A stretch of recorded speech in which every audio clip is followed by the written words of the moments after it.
अस्सलामु अलैकुम। आज की वीडियो इस्लामी मालूमात के मुताल्लिक है। सवाल नंबर 1, वो कौन सी चीज़ है जो इंसान को 2 दफ़ा मुफ्त मिलती है लेकिन तीसरी दफ़ा ख़रीदनी पड़ती है?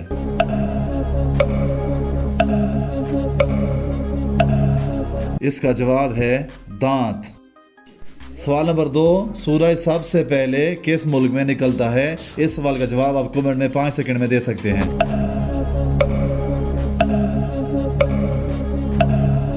इसका जवाब है जापान में।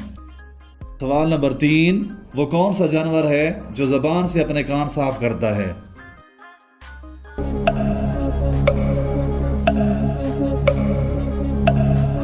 इसका जवाब है ज़राफ़ा। सवाल नंबर 4, वो कौन सा जानवर है जो सबसे ऊंची छलांग लगा सकता है?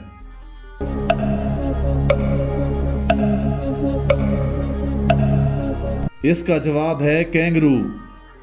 सवाल नंबर 5, इंसान एक दिन में कितनी दफ़ा सांस लेता है?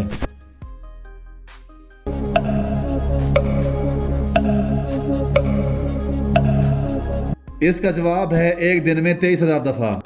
सवाल नंबर 6, इंसानी जिस्म का वो कौन सा हिस्सा है जो चोट लगने पर सबसे जल्दी ठीक होता है?